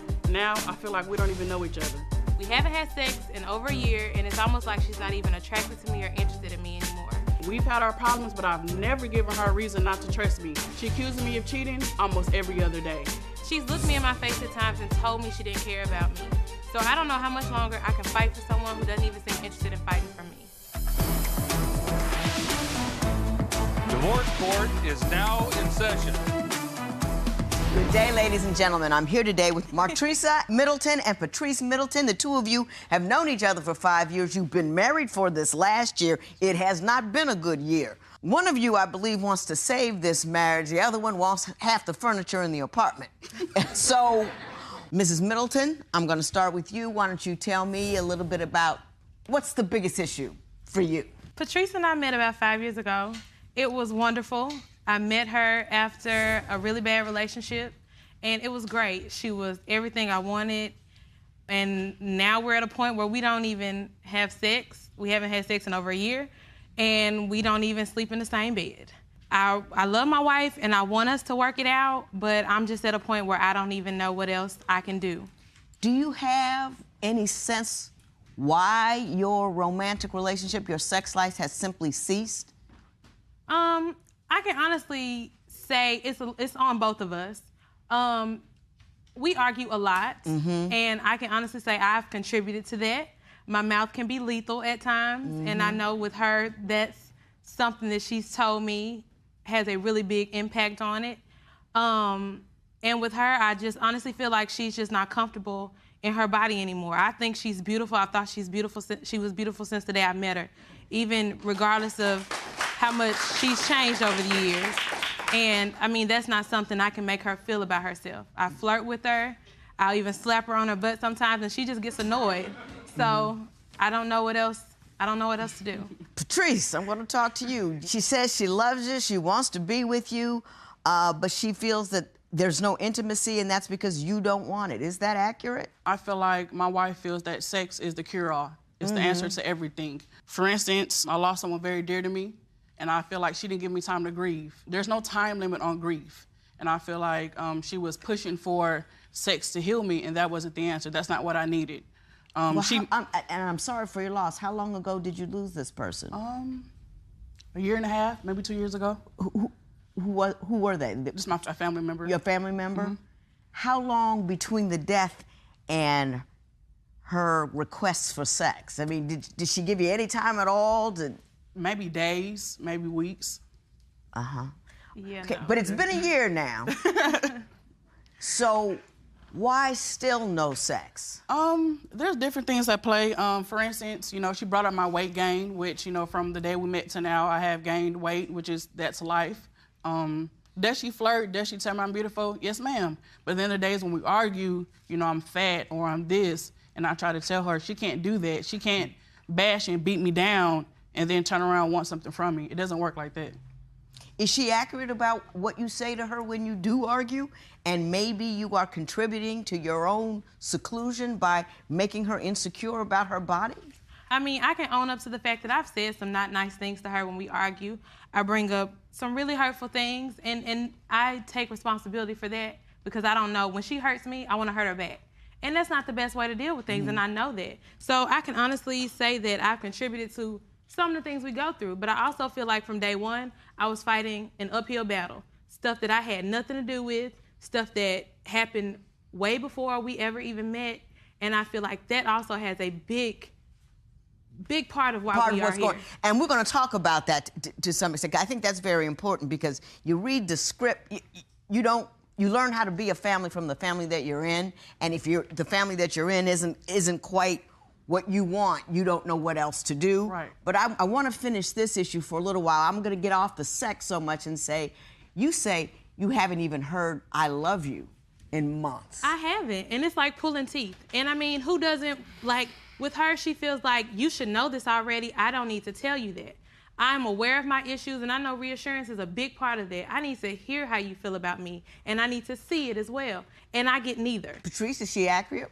Partially. I tell her that I love her. It might not be every day or how she want it, but also, Your Honor, I think she needs to learn to speak my love language.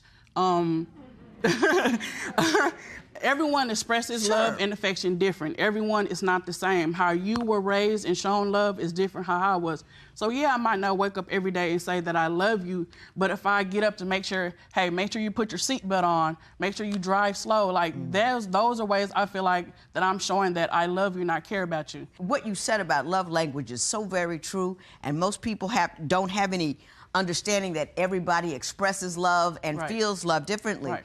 But your love language may be the seatbelt, but her love language is the I love you. So you have to learn to speak her love language as well. I'm out with my friend. We're hanging out. About 3:30 in the morning, we decide to call it a night. I'm in the turning lane, getting ready to make that left turn on my friend's street. Guess who car I see drive by? She jumps out of the car, comes to my window, say, I just wanted my license plate out of your car. Her drive-out tag didn't expire for 2 weeks.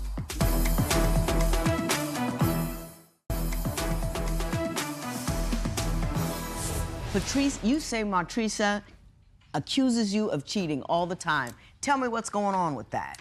Your Honor, I'm originally from California. If I had $1 for every time Montresa accused me of cheating, I might afford to move back. That's how many times she accused me of cheating. And California is expensive, too. It's expensive. Yes, ma'am. What kind of things, well, let me ask her first. Montresa, what kind of things is she doing that makes you believe she's cheating on you? Patrice is very secretive, and she has this kind of idea that she's supposed to still be completely and totally in her own life without me. Like, and I feel like that's another part of the intimacy that we're missing. We don't have that emotional intimacy. I want to be open. My phone is here. You want to go through it? Here it is. With her, she has like 14 number lock codes on her phone, and like I can't access anything of hers. When she's on the phone, it's over here or it's tilted backwards, and God forbid I look at it or glance her way. That's a whole nother argument. And I just feel like there have been mishaps in the past where I feel like she's betrayed my trust, and I may not have completely... Mishaps? When you say a mishap, what are you talking about?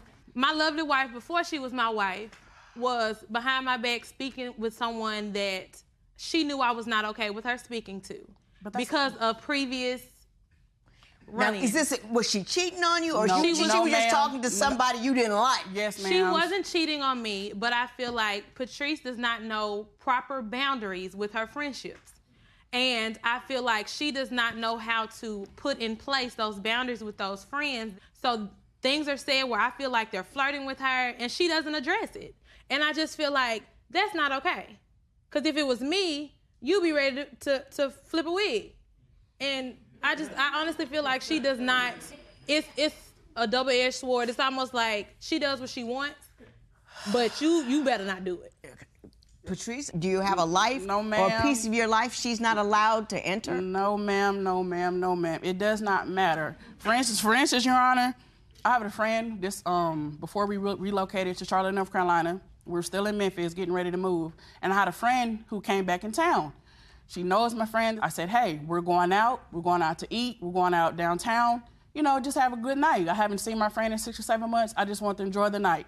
The whole night, she's calling and texting. I answered a few times, but after that, I stopped. I felt like she was checking up on me. Yeah. I don't check up on you. Patrice doesn't understand the fact that I love her, and when I love you, I need to make sure you're safe. And it may be something as simple as, babe, I made it from home to work. Let me know. You don't have to call her every hour to make sure she got from point A to point B. That's not necessary. It's definitely not I don't think it's as dramatic as she's making it seem. There may be hours and hours and hours that go by that I don't hear from her. I just want to know you're okay throughout the day, or even check on me.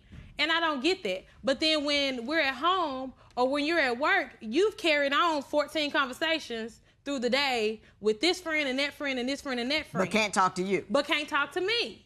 Your response to that, Patrice? Your Honor, can I finish my story? Please.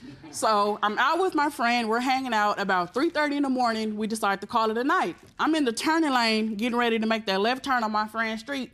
Guess who car I see drive by? It rolled by, and I told my friend, I said, I think that was my wife. We laughed it off. I said, no, I'm serious. We pulled up. We pulled up to my friend's house. Guess who pulls up right behind me? At 3:30 in the morning, she jumps out of the car, comes to my window, and says, I just wanted my license plate out of your car. Her drive-by tag didn't expire for 2 weeks. Now, you know you made that up. You were stalking your wife. You were behind the wheel, tracing her and tracking her because you were worried about either... Was there ever anything romantic between you and this friend? No, absolutely not. She knows of this friend. This person has been my friend for over 10 years. They call each other sis. I got that. No. I understand there are some economic issues as well, which is what I want to turn to right now. Okay. I think her thing is instant gratification. She wants it now. She wants it now. She wants it now. I can walk in the store, grab what I need, and leave. She'll... Yeah, I know. And her first thing is, oh, it was on sale. Just because it's on sale, I mean you gotta buy it. Yeah. I got you. I got you. In what seems to be a continuing theme between you two, you say that you're not allowed to have joint bank accounts and that she's not comfortable with you knowing about her money. Explain what the situation is on the finances at your house. Right now, we still have separate bank accounts. I've asked to get a joint one even for the sake of just bills, and she doesn't want to. I have been untrustworthy with our funds previously, but I have gotten better since we've gotten married and we moved. And what kind of untrustworthy have you been? Well, I may have, spent my check and then needed some of her check. And I own that. That's my thing. I get that. And I've gotten better because I knew it was important to her. And I reined my shopping habit in because I knew financial security was a big part of her trusting me. And so I've done better since we've moved. So you think that should be reciprocated with some kind of trust with respect to combining your financial lives? Is that what you're telling? Yes, Patrice, what is your side of that story? Your Honor, I mean, she hit it. I don't trust her with money. I question where her money goes. I don't understand it. Do I make more money in the household? Yes, I do. Do I pay more of the bills? Yes, I do. I feel like she lives this fairy tale life. We're at an age now where I feel like we should start building and saving, but in her mind, we should already have the house, the car, the kids, the picket fence, the dog, the family trips every year, and we just don't. I just feel like we're not in that place comfortably yet, and she doesn't understand that. And I get that part, and I get, people have different financial personalities, and sometimes combining bank accounts and bills don't work. No, ma'am. And sometimes you have to have the one that has more of a rational sense of how things spend in command of that. And, you do what you need to do, but you have to contribute so much, and then you can be crazy with the rest of your money after the base money is taken care of. So I think I'm with Patrice on this issue. But my question is, do you two ever sit down and talk about what kind of life you want to have together?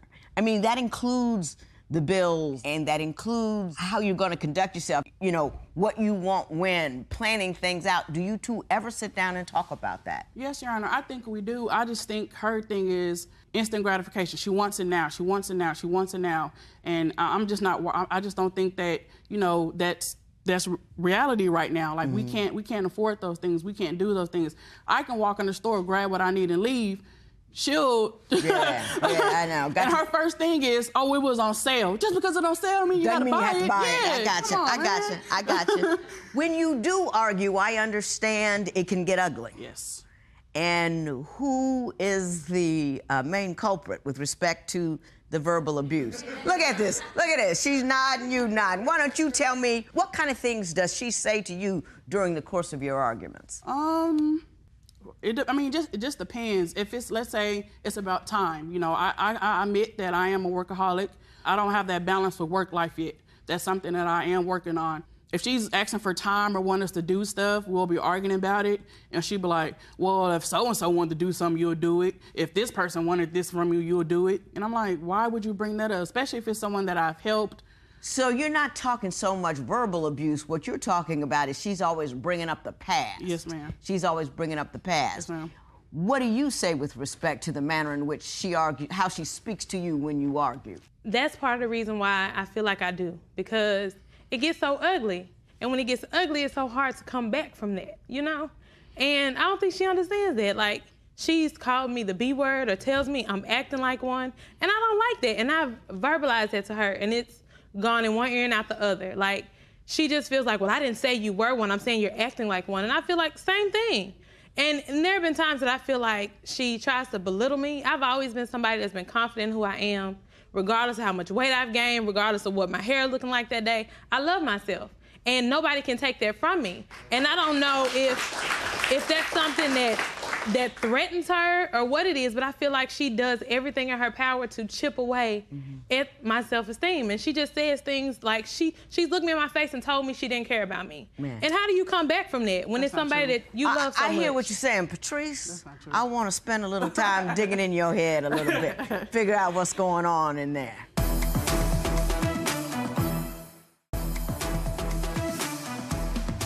Matrisa, I think the problems that you bring to this marriage are pretty regular. You know, you spend too much money. I hear a lot there, and I own that, and you're backing it up. I think you are grabbing at her too much a little bit. But I think the reason she's grabbing at you so much is because you're standing so far away from her, and it doesn't even appear that you're trying to get close. And I don't think it's because you don't want to be close. I think it's you don't know how to be close, and you're afraid if you get too close, you're going to get hurt. Exactly. And there are a number of things that I would like to say. I know I don't have time for all of them. One, when you have conversations and when you're arguing, there are rules and there are boundaries. And there is no name calling. We just don't do that. If you can't do it at 5, you shouldn't be doing it at 25. You know what I mean? We don't name call. What we do is we issue resolve. You have an issue. Write the issue on a piece of paper until you get it together. We put it in the middle of the table. If it ain't that issue, we're not talking about it. What happened, this, that. We're talking about this issue right here. Keep that piece of paper. You can flag it. Flag on the play. You off the issue. You know, you need to risk it. You need to risk opening your heart, because the only thing worse than losing love is never to feel it at all. And you can survive whatever hurt may be down the road if, in fact, you open up your heart. I mean, the best part of life is the love part. And I don't know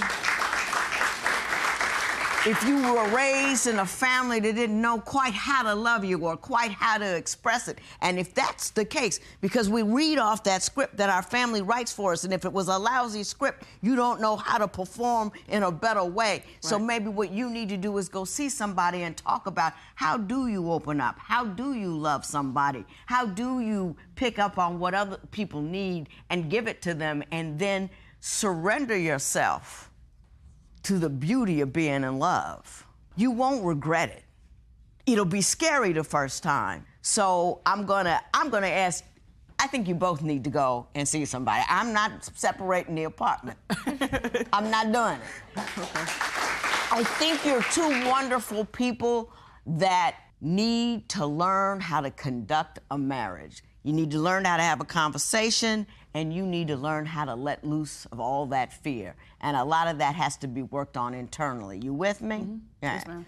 Give her a hug and kiss when you leave here. If you could. When you leave, don't. If you leave, we're still in court. We have to keep our decorum in here. Yeah. But I wish you two the best. This matter is adjourned. Thank you. I'm done playing detective and pulling up, you know, in the middle of the night. So I'm ready to trust you and do stuff the right way. I just want to fall in love all over again. Me too. Thank you. Today on Divorce Court. I'm here today because I want to find out if Aisha and I can make this marriage work. The nagging, the interrogating, it's too much. I'm here today to save my relationship with my husband as I see my marriage falling apart. If my husband does not want to change or improve, I would want to walk away. If Aisha isn't willing to work it out, I don't know what I'm gonna do. I don't know what my life would be like without my daughter or without Aisha. divorce court is now in session. Good day, ladies and gentlemen. I'm here with Aisha Hashim and Arturo Cazares. The two of you have been together for 3 years. You have been married only for 3 months. You've got a 4-month-old together, and you are concerned that this marriage will not last. Ms. Hashim, I'm going to start with you. Why don't you tell me what the problem is only 3 months into this marriage? My husband, right after we had the baby, my husband has been coming home drunk, wasted every night after work. And I also recently found out that he's been cheating on me. How did you find out he was cheating on you? From his cell phone. What happened? So he came home, he was drunk. He went to the restroom to, to take shower. And I checked his phone.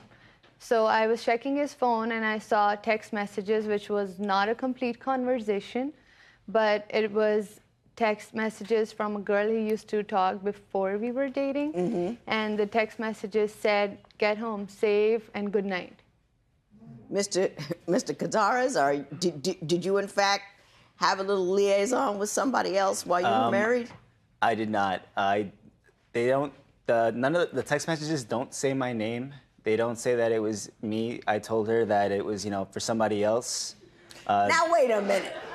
I am no techno guru, but I know that the messages on my phone are for me. How did that happen? Thank you.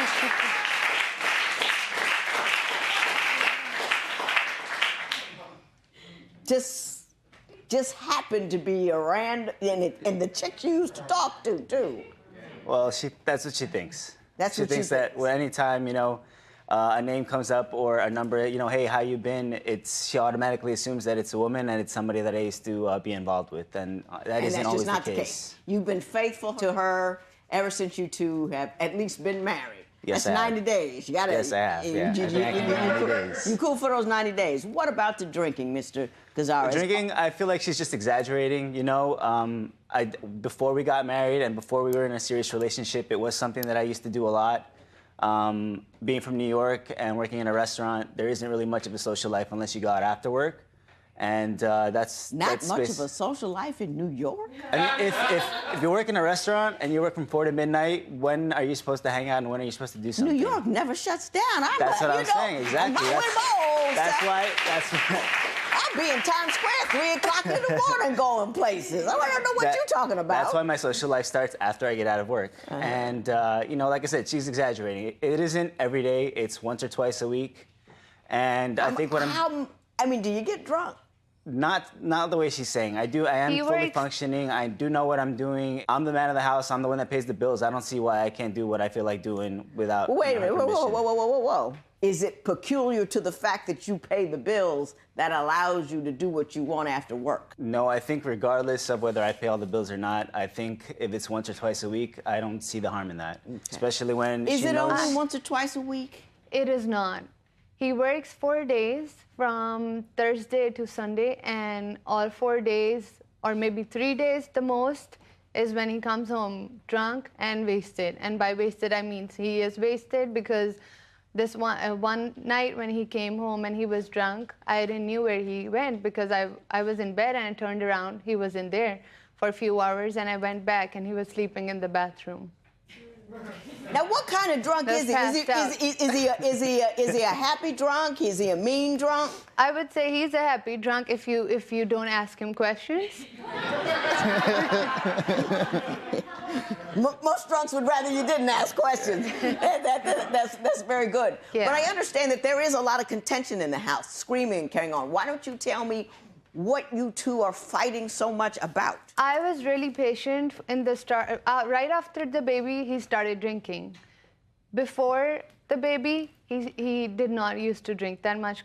He stopped in. Because before we started dating, he used to go out every night. He used to get wasted. And, he was pretty open about how he was. Mm-hmm. But when we planned, because the baby was very planned, we planned the baby and he stopped.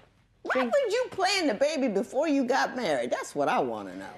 I would say everything took time and happened gradually. We were really good friends, and then we started dating, and we planned to have a baby. But see, the thing is, that's the problem. You got to marry him first and see what he's going to do for a year or two on a daily basis, so you know that he's someone you're gonna be able to deal with on the long term. Don't have the baby first. Mr. Cazares, do you think there's a lot of arguing and yelling in your house? Yeah, there is. I mean, and tell me about it. I think for me, it's just, again, you know, as soon as she starts with the questions, like if I step out of the house, if I go to the gym, she needs to know what I'm going to do at the gym, who's going to be at the gym, what time will I be back. And, you know, I try to keep it within a reasonable amount of time, you know, about an hour. But if it ever happens to be more than an hour, I come home to a series of questions about where I was and what I did. And, you know, I say that my response to her is, it was 1 hour. Where was I going to go? Who was I going to meet? What was I going to do in that 1 hour?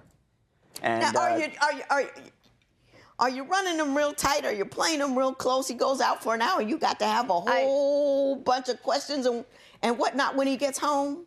I actually don't. He's home only 3 days. So the 3 days that he's home, if I do feel like he's been in the gym for 2 hours maybe, I do ask him, because I definitely know that he does not exercise for 2 hours, because what, does he come home sweaty looking like he'd been to the gym? No. And then when I ask him why isn't he sweaty, he's like, I don't sweat. It's true. The only days she cooks are the days that I'm home. When I'm not there, she just orders takeout. She touches the kitchen maybe twice a week if I'm lucky, and half the time when the food's being prepared, I'm the one that's doing most of it. She doesn't clean. Are you holding it down at home?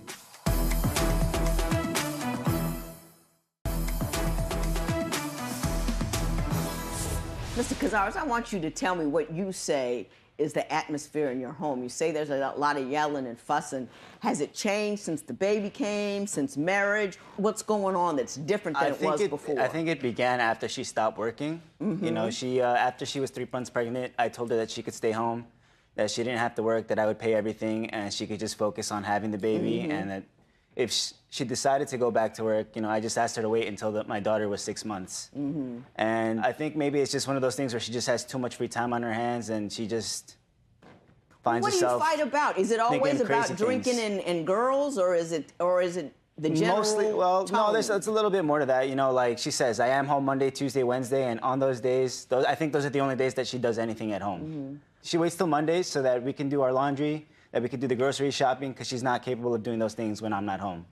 I don't understand. If I have a little baby who's just 4 months old, she just turned 4 months old, how am I supposed to take a big-ass laundry cart and drive it to the laundromat with the baby?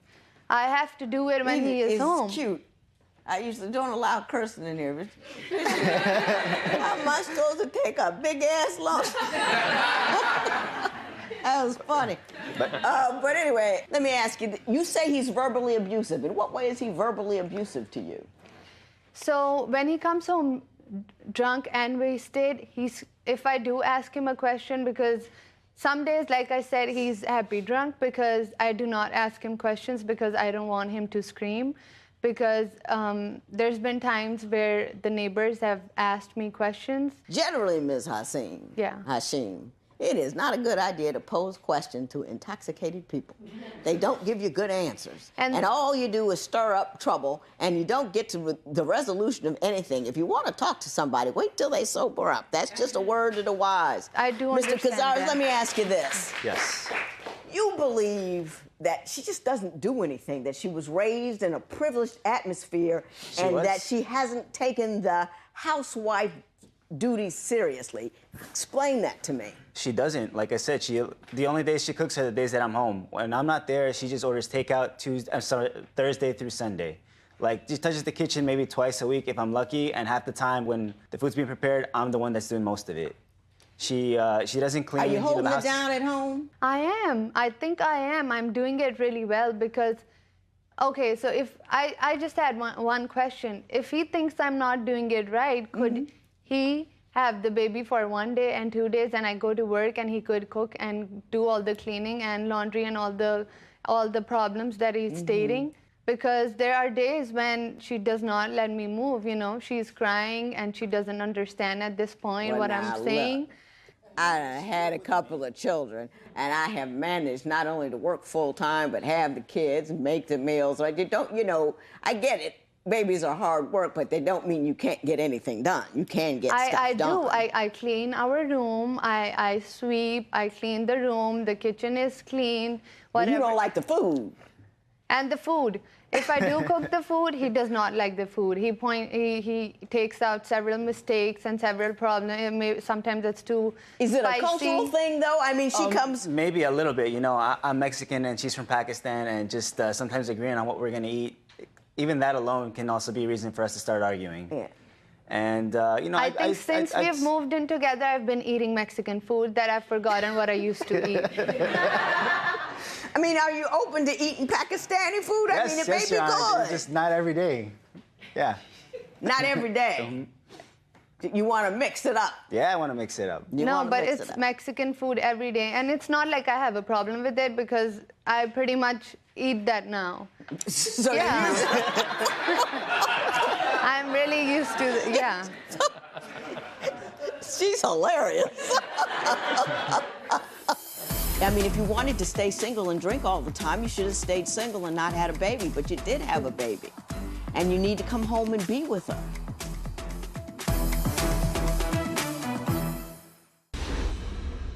Mr. Quezada, she has painted a picture of chaotic and angry household. Do you agree with that picture? She's exaggerating a little bit. You know, when we do argue, yes, we do. And when it's the same question over and over again, like, what took so long coming home, I do lose my temper. Because you think she's controlling and paranoid. She's just controlling. About all like, that. God forbid I take longer than an hour to come home. You know, in New York, you know, there are delays. How often do you guys get into it? And is it so loud that your neighbors do? It is loud because when I lose my temper, I'm a different all person. All bets are off. Yeah. All bets are off. How often do you lose your temper? It depends on how many questions she asks. Every time I have a question. But give me a ballpark. Is it once a month? Is it once a week? Is it twice a year? Twice a month in the last couple of months, yeah. Fussing and hollering in the household is a major sin in my book. You create an atmosphere of chaos and discomfort and uncertainty for that child you bring into the world. And none of your drinking or whatever you're doing is worth, or your asking questions of a drunk person is worth dismantling her foundation over. None of it. It's not that important. It really is. You don't need to ask him anything when he comes home. Talk to him in the morning when you guys can make some decisions that make some sense. And she makes some tacky food. You know, listen, I've been married 27 years, still can't cook. You either, either choke it down or go hungry. I'm not, I'm not Martha Stewart. Not everybody's good at everything. You're not Warren Buffett. You're not bringing home that kind of cash. Ain't everybody perfect. You're not the perfect husband with the perfect job and all that kind of stuff. And so she can't cook. What to do? Nothing about the XX chromosome thing, make you a good cook. That's ridiculous. All right. I've been cooking lousy forever. I want to see the baby. You love the baby? I love my baby. I can't imagine my life without her. And she feels all that static in your house. She feels every little piece of it. She won't remember what you said. She won't know what you're talking about, but she can feel every dagger. And you're building her house on a shaky foundation. You can't and nothing that wrong at your crib. I think you are a little stir crazy. You got home with the baby. Hey, I was a lunatic. 4 months in, my husband said, I don't care if I make millions and millions of dollars. You will always have to work because you are no fun to come home to when you've been home with the baby all day. Not everybody's good at it. You know what I mean? I did, and then I'm sick, Love my children. Where's the baby?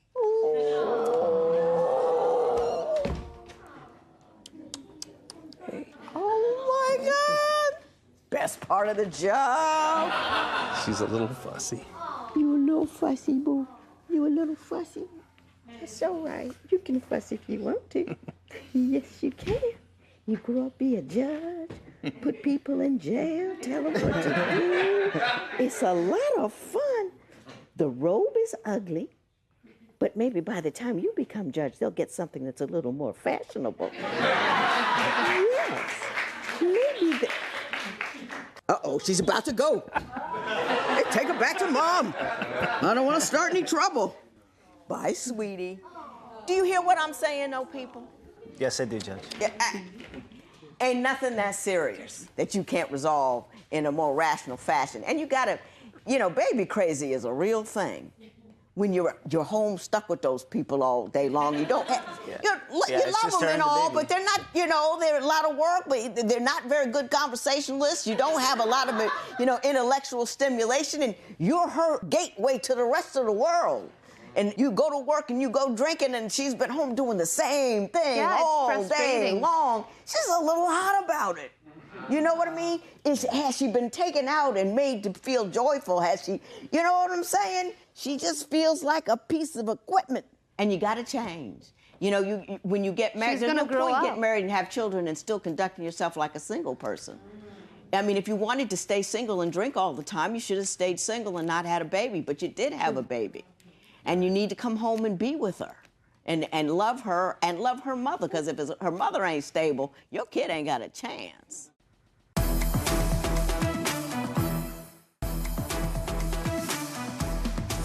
I think you guys are great people. I really do. I think you're a lovely couple. I think you're humorous. I think you're intelligent. I think you make gorgeous children. Don't make any more until you get your stuff together. But do you understand what I'm telling you? I do. Part of it too is just like in my life, like I don't know anybody that's, been married and held it together. Like I grew up with just my mom. If I think of all my friends and I go down the list, I don't know anybody that still has married parents. And let me tell you what, I come from a deeply married background. Me and all my girlfriends, I'm the lightweight because I've only been married 27 years. My parents that were married forever, my husband's married. I know how to stay married. And part of it is making those adjustments along the way based upon your change in circumstance and listening and hearing your wife, how she feels and what she needs, and not insist upon getting your way so often that, you win every battle, but you ultimately lose the war. Do you understand what I'm saying? And I did change myself a lot. I think you have. I think he just has some catching up he needs to do. Yeah. And you do the best you can with the food, but hey, you can choke it down if he's hungry. Best of luck to both of you. Thank you. This matter's adjourned.